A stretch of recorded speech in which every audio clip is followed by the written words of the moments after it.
आदाब नाज़रीन, आप देख रहे हैं जीके वेब टीवी और मैं हूं ज़ुबैर कुरैशी। आज के अहम मौज़ूआत हैं।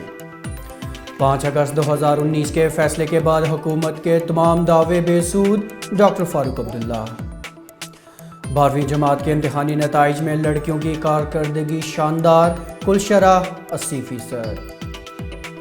हमें अपने शोहरों के साथ पाकिस्तान भेज दो, साबिका जंगजुओं की पाकिस्तानी बीवियों का मुतालिबा। और बालाई इलाकों में बर्फबारी, मैदानी इलाकों में हुई बारिशें, जबकि रफियाबाद में आग की वारदात, 20 दुकान खाकस्तर। और अब मौज़ूआत की तफसील। एक तरफ जहां पूरी दुनिया के साथ साथ जम्मू कश्मीर में भी ख़वातीन का आलमी दिन मनाया गया, इसी बीच दिन का आगाज़ एक खुशाइन बात से हुआ। Jammu and Kashmir board of school education ने 12वीं जमात के इम्तिहानी नताइज का ऐलान किया, जिसमें लड़कियों की बेहतर कारकर्दगी नुमायां तौर पर ज़ाहिर हुई। और 10वीं जमात के नताइज की ही तरह 12वीं जमात में भी कई तलबा ऐसे हैं जिन्होंने 100% नंबरात हासिल किए। एक तरफ इंटरनेशनल वुमेंस डे तो दूसरी जानिब नताइज में लड़कियों की उम्दा कारकर्दगी। इससे बढ़कर और कोई सबूत क्या हो कि अब हमारी ख़वातीन किसी मैदान में पीछे नहीं हैं। बहरहाल बोर्ड हुक्काम के मुताबिक इस इम्तिहान में कुल 58,393 उम्मीदवार शामिल हुए थे, जिनमें 46,987 उम्मीदवार कामयाब करार पाए। लड़कियों में कामयाबी की शरह 82.72% रही, जबकि लड़कों में यह शरह 78.46 दर्ज हुई।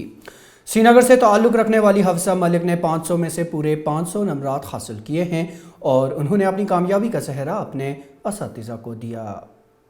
बहुत बहुत अल्हम्दुलिल्लाह, बाय द ग्रेस ऑफ अल्लाह, जो भी मार्क्स है अल्लाह ताला की रहम से है। और मैं बहुत ज़्यादा खुश थी, मतलब एक्सपेक्टेड नहीं था कि 500 आउट ऑफ 500 होंगे, बट शुक्र अल्लाह का, अल्हम्दुलिल्लाह अल्लाह के रहम से आ गए 500।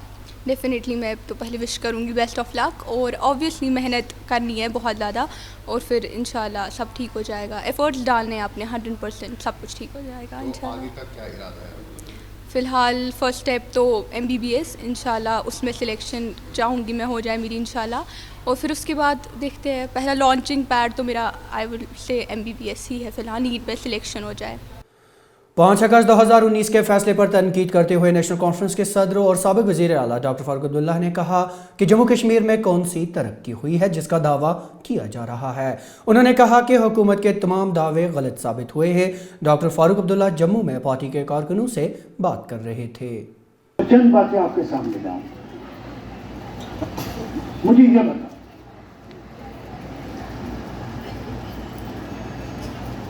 पांच अगस्त को 2019 में इन्होंने 370 खत्म किए, 35 से खत्म किए और कहा यहाँ बड़ी तरक्की हुई, यहाँ जो हुकूमतें थी वो सब खत्म होंगी और अब हम नया दौर लाए। कहा ना, कहा इन्होंने, बहुत खुशहाली आएगी। हर जगह घर में वो दिए नहीं जलेंगे बल्कि बिजलियां जलेंगी, नौकरियां 50,000 देंगे। मैंने मुझे आपसे पूछा, क्या आपके बच्चों को नौकरियां मिली? बोलो, मिली? मुझे बताइए, महंगाई बढ़ी है या नहीं बढ़ी है? बोलो। आपके गैस सिलेंडर की कीमत बढ़ी है या नहीं बढ़ी? बढ़ी है। आपके डीजल की कीमत बढ़ी या नहीं बढ़ी? पेट्रोल की कीमत बढ़ी या नहीं बढ़ी? जब आप बाजार में जाती हैं, आपकी सब्जी की कीमत बढ़ी या नहीं बढ़ी? दाल की कीमत बढ़ी? हर चीज की कीमत बढ़ गई है या नहीं? अब मुझे बताइए, आने वाला है एक या एक बहन कमाने वाली, घर कैसे करे? Deputy commissioner Srinagar doctor Shahid Iqbal Chaudhary ने कहा है कि मौजूदा सूरत हाल में स्कूलों में दर्स व तदरीस का अमल पूरी तरह बहाल करना मुमकिन नहीं है और जिन जिन स्कूलों से कोरोना के केस सामने आ रहे हैं उनके लिए इंतज़ामिया ने हिदायत जारी कर रखी हैं। उन्होंने मजीद कहा कि इंतज़ामिया असातिज़ा और वालिदैन के साथ राब्ते में है और वो भी किसी भी नागहानी सूरत हाल से निपटने के लिए तैयार हैं। देखिए, इसमें सिर्फ फ़ीस की बात नहीं है। इसमें आप जानते हैं कि यूनाइटेड नेशंस ने कल जैसे स्टेटमेंट दी कि 168 मिलियन स्कूल चिल्ड्रन जो हैं वो स्कूल से बाहर हैं पूरी दुनिया में। हम लोकली बात करें तो एक चलो अच्छा इनिशिएटिव है कि पेरेंट्स और स्कूल की जो मैनेजमेंट है उनके एफर्ट्स के साथ स्कूल्स को यहाँ ओपन किया गया है। इमीडिएटली स्कूल को फुल कैपेसिटी तक ओपन करना अभी तक डिफ़िकल्ट रहेगा, और जो शुरू की टीयरिंग प्रॉब्लम है, जैसे बहुत सारे स्कूल्स ने डबल शिफ्ट्स का भी डिस्कशन किया है, डबल शिफ्ट्स में भी ऑपरेट कर रहे हैं, बहुत सारे स्कूल जो इवन ऑड डेज पे कर रहे हैं। शुरुआत के चंद दिनों में ये दिक्कतें आएंगी जब तक हम स्टेबलाइज नहीं कर लेते हैं। मुझे लगता है इमीडिएटली कोई भी एक्सपेरिमेंट करना, फुल स्ट्रेंथ क्लासेस ऑपरेट करना वो डिफ़िकल्ट रहेगा, क्योंकि नंबर ऑफ केसेस जैसे आप जानते हैं ट्रैवलर्स में भी और लोकल रेजिडेंट्स में भी अभी बढ़ रहा है। तो इसमें ज़्यादा से ज़्यादा प्रिकॉशन लेने की हमें ज़रूरत है। ये शुरुआत की कुछ टीचिंग प्रॉब्लम्स हैं जो हफ्ता 10 दिन तक रह सकते हैं, जब तक हम उससे आगे नॉर्मलाइज करते हैं। और ज़रूरी है इन दिनों में ऑब्जर्व करना, मॉनिटर करना कि क्या स्कूल्स कोविड के जो प्रोटोकॉल्स हैं वो अडॉप्ट कर रहे हैं। तो ये चंद दिनों की बात है, इसमें जो भी मैनेजमेंट के एफर्ट्स हैं वो कमेंडेबल हैं, वो काम कर रहे हैं। पेरेंट्स से भी हम कोऑपरेशन सॉलिसिट करते हैं, और पेरेंट्स का बहुत बड़ा एक रोल इसमें भी रहा है कि जो पिछले 1 साल से स्कूल्स बंद रहे हैं, उसके बावजूद जो ऑनलाइन क्लासेस में या बाकी जो उनके एफर्ट्स रहे हैं स्टूडेंट्स को कंटिन्यूइंग एजुकेशन को लेके, वो भी कमेंडेबल रहे हैं। और मुझे लगता है पेरेंट्स और जो स्कूल मैनेजमेंट है उनके जो मिलजुल के एफर्ट्स हैं, आने वाले दिनों में हम इसमें और इम्प्रूवमेंट देख पाएंगे। साबिका जंगजुओं की पाकिस्तानी बीवियों ने आज अपने मुतालिबात को लेकर प्रेस क्लब श्रीनगर में एक प्रेस कॉन्फ्रेंस का एहतमाम किया। इस दौरान उन्होंने अपने मुतालिबात दोहराते हुए कहा कि वो हुकूमत की गैर संजीदगी से आजिज़ आ चुकी हैं और अब वो ये चाहती हैं कि उन्हें उनके शोहरों के साथ वापस पाकिस्तान भेज दिया जाए। देखिए, अभी हमें ये पता है कि गवर्नमेंट ने जो है हमारे ख़िलाफ़ जो है जो स्कीम शुरू की थी वो अब एंड होने वाली है, क्योंकि जब सोमिया सदफ इलेक्शन में खड़ी हुई उसका काउंटिंग रोक दिया गया। अब उन्होंने ऐलान कर दिया गया है कि इनके जितने डॉक्यूमेंट्स हैं वो खारिज किए जाएं, ये दुरुस्त डॉक्यूमेंट्स नहीं हैं इनके यहाँ। मतलब इसका यही मतलब हुआ कि हम लोग यहाँ के नेशनल ना हैं, ना रहेंगे, ना बन सकते हैं। तो हमारी गवर्नमेंट से यही अपील है, हमें डिपोर्ट किया जाए।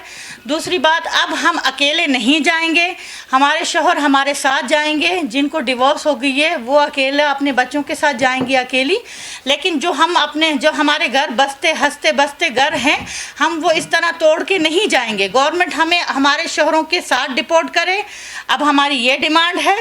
तो मेहरबानी करके हमारे बच्चों का फ्यूचर मत ख़राब करें। जम्मू कश्मीर अपनी पार्टी ने आज अपना पहला योम तासीस पार्टी के सदर दफ्तर वाक़ा श्रीनगर में मनाया। इस मौके पर पार्टी के कई सीनियर लीडरान और कारकुनान ने शिरकत की। इस मौके पर पार्टी के सदर अल्ताफ़ बुखारी ने GK वेब TV के साथ खुसूसी बात की। We have with us President of the JK Apni Party, Sayyid Mohammad Altaf Bukhari, who just addressed a press conference and briefed the media about how the party has gone ahead in the last 1 year after its formation on March 8 last year. Altaf Saab, you gave a summary of what the party has achieved. What has been the core focus of the party, and what will be in the days to come the focus going ahead? Core focus would remain always restoration of statehood, reservation of jobs so that we secure jobs and lands for our own people, and of course now the holding of assembly elections. As I told in my press conference also, that this is our priority and we are single-mindedly focused on restoration of the statehood as well as the holding of the elections. You have been taking pot shots at your political friends, if you call them friends or foes, but you have been very, very guarded.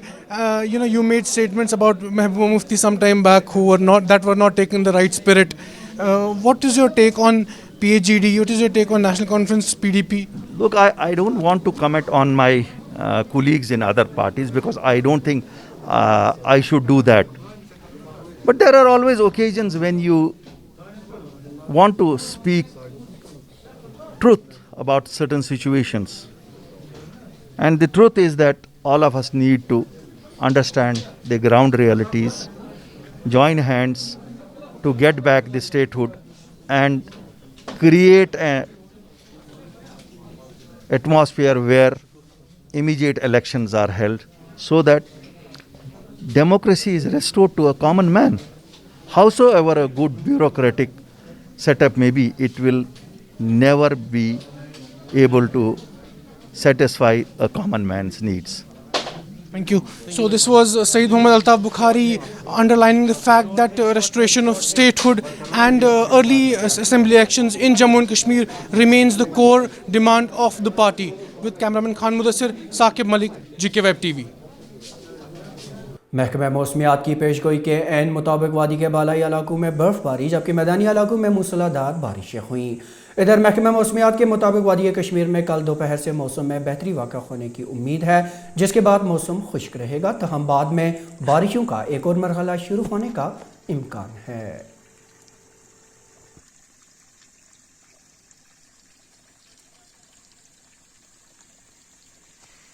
इसी बीच शुमाली ज़िला बारामूला के रफ़ियाबाद इलाके में गुज़श्ता शब आग की एक भयानक वारदात में कम से कम 20 दुकान खाकस्तर हो गए। तफसीलात के मुताबिक ये आग 2 मंजिला शॉपिंग कॉम्प्लेक्स की एक दुकान से नमूदार हुई, जिसने आसपास की दुकानों को भी अपनी लपेट में लिया। इस नतीजे में 20 दुकानों का सामान जलकर तबाह हो गया। अगरचे आग बुझाने वाला अमला जाए वारदात पर पहुंचा, मगर उस वक्त तक आग ने काफ़ी तबाही मचा दी थी। तो अब तक की खबरों में नाज़रीन इतना ही, लेकिन इजाज़त लेने से पहले आपको बताते चले कि उर्दू खबरों का ये बुलेटिन ग्रेटर कश्मीर की ऑफिशियल वेबसाइट पर दस्तयाब है। इसके साथ साथ समाजी राब्ते की वेबसाइट्स यूट्यूब, फेसबुक, इंस्टाग्राम और ट्विटर पर भी आप इसे देख सकते हैं। अपने मेज़बान ज़ुबैर कुरैशी और GK वेब TV की पूरी टीम को दीजिए इजाज़त। खुदा हाफिज़।